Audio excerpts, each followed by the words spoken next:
गुजरात के ज्यादातर शहरों में बादल तबाही बनकर बरस रहे हैं। कई इलाकों में बाढ़ जैसे हालात हैं, मगर सबसे ज्यादा चिंताजनक हालात हैं सूरत के। सूरत में इतनी ज्यादा बरसात हुई है कि पूरा शहर लबालब है। सूरत के अलावा बनासकांठा, नर्मदा, पंचमहल और महिसागर में भी हालात बिगड़े हुए हैं।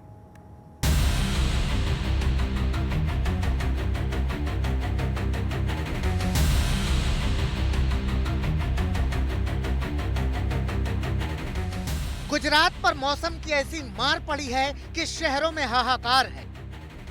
मूसलाधार बरसात ने शहरों की सूरत बिगाड़ दी है। जिंदगियों के सामने सैलाब का संकट है। रिहायशी इलाके लबालब हैं। लोगों को आने जाने के लिए नाव का सहारा लेना पड़ रहा है। इतनी बरसात है कि घरों में लोगों के साथ पानी भी है, बाहर निकल नहीं सकते। गुजरात के ऊपर मानो बादल फटे हैं। मूसलाधार बारिश हो रही है, धुआंधार बारिश हो रही है। ऐसी बारिश की जिंदगी त्रस्त होने लगी है। अभी तो ऐसे मौसम की शुरुआत हुई है और गुजरात के इस शहर का हाल देखिए, सूरत ही बदल गई है। इस संकट काल की सबसे हाहाकारी तस्वीरें गुजरात के सूरत से आई हैं। बारिश से बदहाल सूरत, बारिश के सामने बेबस सूरत, बाढ़ के आगे लाचार सूरत। सूरत के कई इलाके आज भी जलमग्न हैं। आज दूसरा दिन है और अब हम इस वक्त पहुंचे हैं सूरत के लिम्बायत इलाके में। लिम्बायत इलाके की हम आपको तस्वीरें दिखा रहे हैं। जो लिम्बायत इलाका है, वहाँ की मीठी खाड़ी जो क्षेत्र है, मीठी खाड़ी की ये तस्वीरें हैं। तस्वीरों के जरिए हम आपको बताने की कोशिश कर रहे हैं कि यहाँ पर आप देखेंगे तो सारी नीचे की दुकानें बंद हैं। यहाँ रहने वाले जो लोग हैं वो ऊपरी मंजिल पर शिफ्ट हो चुके हैं। देखिए, अब ये परिवार जो है आपको यहाँ से नज़र आ रहा हो तो ये ऊपरी मंजिल पर बच्चे, पुरुष, महिलाएं सारे ऊपरी मंजिल पर शिफ्ट हो चुके हैं और ये बहुत ही लंबा एरिया है। कुछ लोग हमारे साथ मौजूद हैं, उनसे बातचीत करेंगे और जानने की कोशिश करेंगे कि वो इस मामले को लेकर क्या कह रहे हैं। क्या नाम है आपका? मेरा नाम राणा हमीद। अमित भाई, ये बताइए कि ये पानी कब से भरा हुआ है और क्या तकलीफें हैं लोगों को यहाँ से? ये समस्या कल से बढ़ चुकी है क्योंकि पूरे सूरत में हर जगह बारिश है और ये मीठी खाड़ी नीचाण विस्तार होने की वजह से पानी बढ़ रहा है। ये कल से पानी भरा है और इस तरह की दिक्कत आ रही है, जैसा पानी उतर रहा नहीं, खाने पीने की, जैसा लाने की। फायर ब्रिगेड वाले भी कल से बैठे थे यहाँ, म्यूनसिपालिटी उनका काम करी, पुलिस प्रशासन उनका काम कर रहे हैं, सब जिसकी उसकी मेहनत में लगे, लेकिन ये पानी नहीं उतर रहा है और थोड़ी मुश्किलात हो रही है सामान लाने जाने में। और आगे म्यूनसिपालिटी उनका काम कर रहे हैं, बेहतर से बेहतर ही कर रहे हैं। सूरत में मूसलाधार बारिश से जिंदगी ठप हो गई है। मंगलवार शाम तक 36 घंटे में वहां करीब 400 मिलीमीटर बारिश रिकॉर्ड की गई। सूरत के सामने भारी बारिश का संकट 3 दिनों से जारी है और उसका नतीजा है कि शहर की सड़कें डूब गई हैं, घरों में पानी घुसा है, कई जगहों पर गाड़ियां फंसी हैं। उसी सूरत के एक थाने का हाल देख लीजिए। यहाँ थाने में करीब 3 फीट तक पानी भर गया। हालात ऐसे हो गए कि पुलिस वाले थाने में अपने सामान समेटते नजर आए। इस संकट से उबारने के लिए रेस्क्यू टीम अपनी बोट लेकर पहुंची और पुलिस वालों तक राहत पहुंचाई। तक की टीम करीबन 500 मीटर तक पानी में घुसकर यहाँ तक पहुंची है, क्योंकि रास्ते पर जहाँ भी आप देखेंगे हर तरफ पानी भरा हुआ है और इसी पानी से गुजरते हुए यहाँ पर आज तक की टीम पहुंची है, जो आपको दिखा रही है कि क्या हालात बने हुए हैं। पुलिस थाने के सामने आप देखेंगे वो एक ट्रक जो है खड़ा हुआ है, ट्रक भी पानी में डूबा हुआ नजर आ रहा है। उसी तरह से इस तरफ आप देखेंगे तो लोग लगातार इसमें पानी में चलते हुए नजर आ रहे हैं। तो ये पूरा जो रास्ता है वो पूरा जलमग्न हो चुका है और ये जो पुलिस थाने की तस्वीरें हम आपको दिखा रहे हैं, सरथाना पुलिस थाने की तस्वीरें हैं जो पानी में पूरी तरह से डूब चुका है। आज तक की टीम सूरत के सरथाना इलाके में भी पहुंची। वहां रिहायशी इलाकों में पानी भर गया है। वहां बाढ़ जैसे हालात के बीच लोग घरों में फंसे दिखे। इमारत की निचली मंजिल पानी में डूबी नजर आई। हालात ऐसे हो गए कि फंसे लोगों तक रेस्क्यू टीम को मदद सामग्री पहुंचानी पड़ी। इलाका है और वहाँ पर आप तस्वीरों के जरिए देख सकते हैं कि यहाँ पर पानी लबालब भरा हुआ है। नीचे के फ्लोर पर जो लोग रहने वाले हैं वो यहाँ से अपने घरों को छोड़कर जा चुके हैं।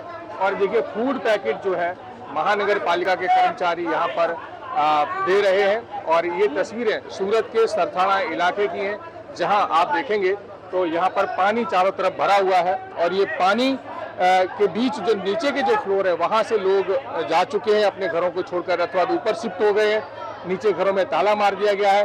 ये खाड़ी के किनारे का इलाका है। यहाँ आप देखेंगे तो पूरे लोग जो है पानी से प्रभावित है।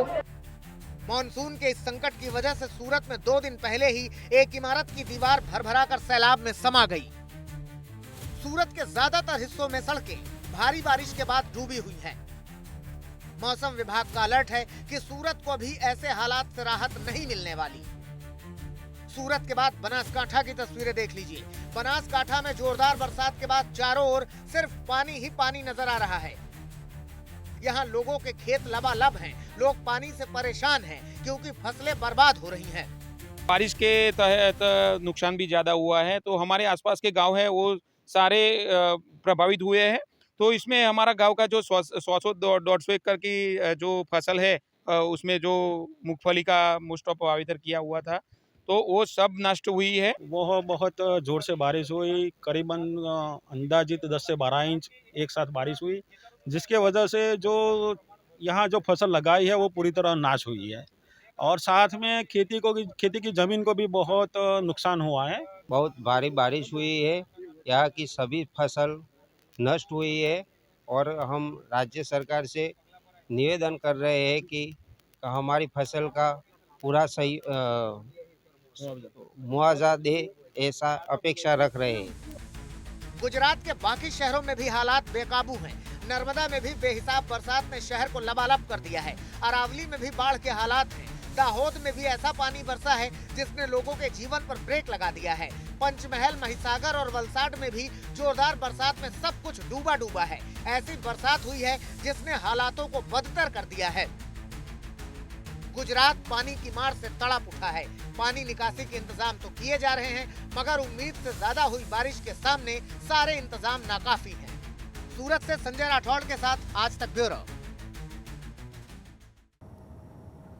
आपने देखा गुजरात के ज़्यादातर हिस्सों में भारी बारिश के बाद लोग बेहाल हैं। सबसे बुरा हाल है सूरत का। सूरत में हालात इतने ज़्यादा ख़राब हैं कि लोग शेल्टर हाउस में शरण लेने के लिए मजबूर हैं।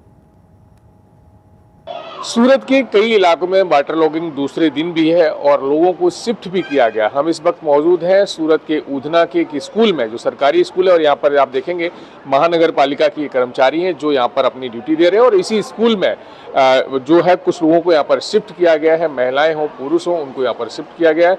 तस्वीरों के जरिए हम आपको दिखाने की कोशिश करें। यहाँ देखेंगे ये पुरुष विभाग है, जहाँ जो लोग पुरुष हैं वो यहाँ पर शिफ्ट किए गए हैं महानगर पालिका की तरफ से। आप देखेंगे वो गद्दा, तकिया वगैरह उनके लिए यहाँ पर व्यवस्था की गई है। तो ये वो लोग हैं जो खाड़ी किनारे रह रहे थे और खाड़ी किनारे जहाँ पानी भर गया था, जलभराव हो गया था, इनके घर वगैरह जो है पानी में जलमग्न हो चुके थे और उसके चलते महानगर पालिका ने उन्हें यहाँ पर शिफ्ट किया गया। इसी तरह से ये पुरुषों का विभाग है। दूसरे कमरे में हम देखेंगे तो यहाँ पर महिलाओं को रखा गया है। आप देखेंगे इस कमरे में यहाँ पर महिलाओं को यहाँ पर रखा गया है। तो ये जो तस्वीरें हैं सूरत के उधना इलाके की एक स्कूल की तस्वीर है। यहाँ पर भी महानगर पालिका के द्वारा जो है लोगों को रहने की व्यवस्था की गई है। कहाँ से आए आप? उधना। अच्छा, 0 नंबर। तो यहाँ क्यों आना पड़ा आपको? बाढ़ रूम डूब गया।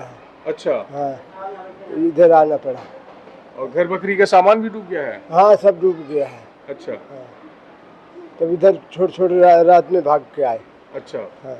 अच्छा। तुम कहाँ रह रहे थे? उधना 0 नंबर। अच्छा, तो वहाँ भी पानी भर गया था? पूरा पानी भर गया, घर के अंदर पानी आ गया इतना। घर में हमारे पानी घुस गया, इसलिए हम लोग स्कूल में आए हैं। अच्छा, थोड़ा सामान नीचे था और ऊपर रख दिए हैं ऐसा। अच्छा, हाँ, और हम लोग अपने परिवार सब इधर लेके चले आए। यहाँ पर भी 59 लोगों को रखा गया है जो सूरत के उधना 0 नंबर रोड पे रहते थे और खाड़ी के पानी की वजह से उनके घरों को नुकसान हुआ था और जहां वो फंस गए थे तो महानगर पालिका ने उन्हें यहाँ पर संरक्षित रखा गया है।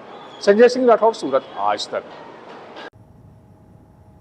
नर्मदा नदी के तट पर बना केवड़िया का जंगल सफारी इन दिनों 3 नए मेहमानों से गुलजार है। दरअसल यहां पर अफ्रीकन प्रजाति के 3 चिंपैंजीज के परिवार को लाया गया है, जिन्हें देखने के लिए दूर दूर से सैलानी पहुंच रहे हैं।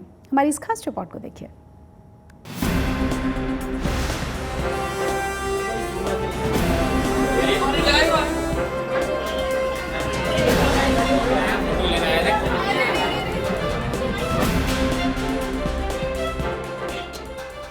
गुजरात के केवड़िया में बना खूबसूरत जंगल सफारी इन दिनों 3 नए मेहमानों से गुलजार है।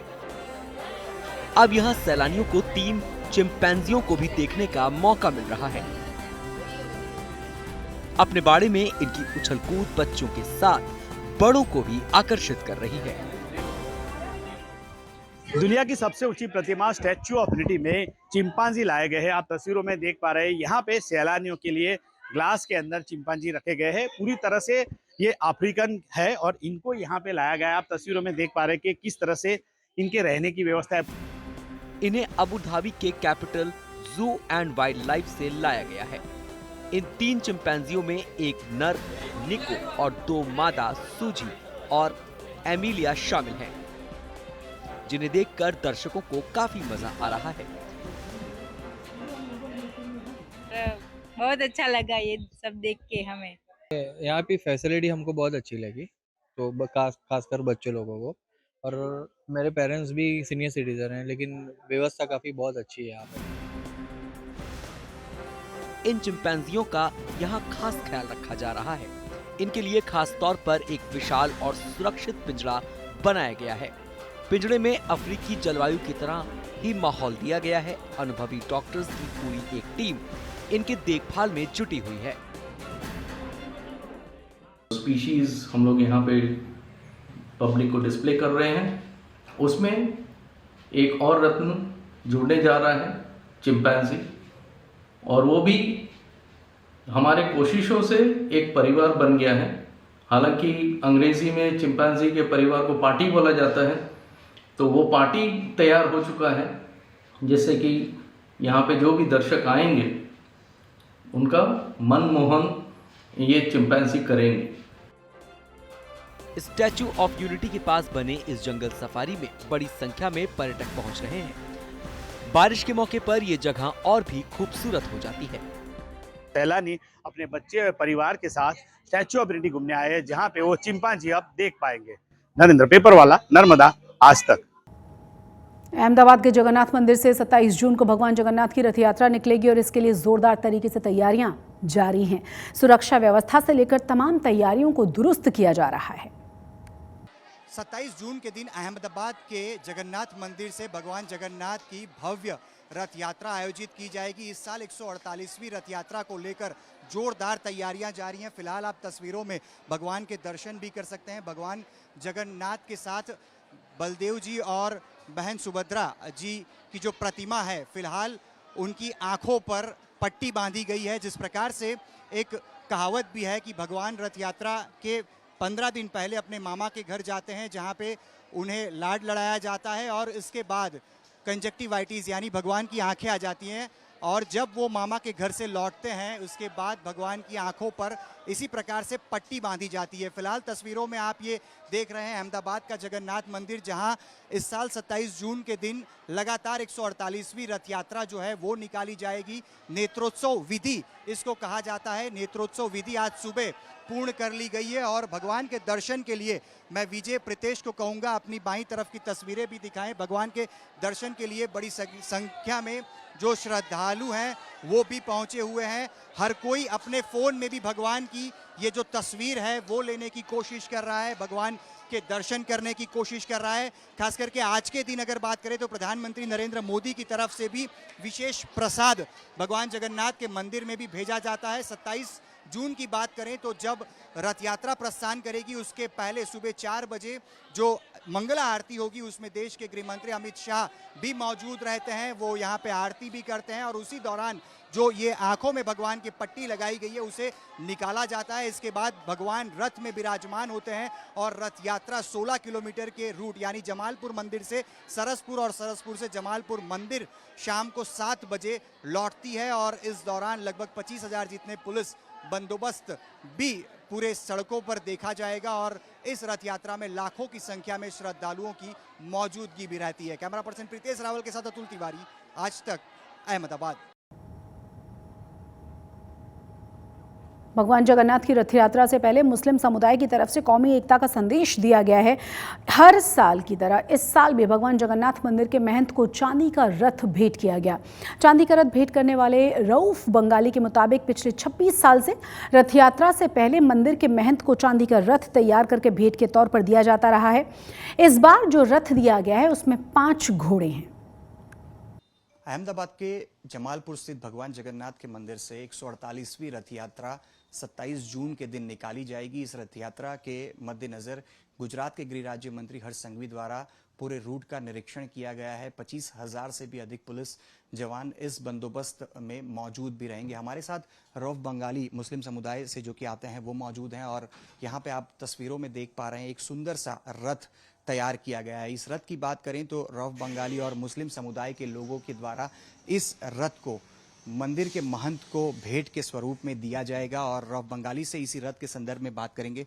रऊफ जी, ये लगातार 26वां साल है जबकि आप इस प्रकार से एक रथ तैयार करते हैं और रथ यात्रा के 1 या 2 दिन पहले मंदिर पहुंचते हैं और भेंट के स्वरूप में महंत को देते हैं। क्या उद्देश्य रहता है खास करके इस प्रकार से रथ चांदी में जो आपने तैयार किया है और लगातार 26 सालों से तैयार कर रहे हैं इसका? देखो, राष्ट्र एकता और कौमी एकता के लिए हम खास करते हैं। लेकिन रथ जब निकालते हैं टोटली मुस्लिम एरिया से जाते हैं, इसीलिए हम लोग एकता और अखंड दिखाने के लिए हमने ये रथ बनाने चालू किया था। पहले 1 घोड़ा से चालू किया था, तो 2 घोड़ा बनाया, 4-5 साल तक दिया, फिर 3 बनाया, 4। अभी ये साल में 26वीं रथ है, इन्हें स्पेशल किया है। इसमें मैंने 5 घोड़ा बनाया और उसके साथ ये रथ भी थोड़ा बड़ा बना के, थोड़ा डिजाइन अलग बना के, लगभग 20-1 दिन में हमारा 2 कारीगर सहयोगी था, उसके साथ मिलकर हमने 20-21 दिन में बनवाया और ये 600 ग्राम का आसपास अंदाजी तैयार हुआ है। तो ये आज में भगवान 148 का जो रथ निकालने वाला है, तो इतिहास रथ के अंदर जो मुस्लिम समुदाय के अंदर से जाने वाला है, इसीलिए मैं ये रथ बना के आज मैं देने जाऊंगा महान श्री को ये भेंट के तरीके से। इसको देने के पीछे उनका एक ही मतलब है, क्योंकि ये जो पूरा 16 किलोमीटर का रूट है उसमें कई इलाके ऐसे आते हैं जो कि मुस्लिम बाहुल्य इलाके हैं, लेकिन इस रथ यात्रा के दौरान एक संदेश, कौमी एकता का संदेश देने के उद्देश्य से ये रथ भेंट स्वरूप में दिया जा रहा है। कैमरा पर्सन प्रीतेश रावल के साथ अतुल तिवारी, आज तक, अहमदाबाद।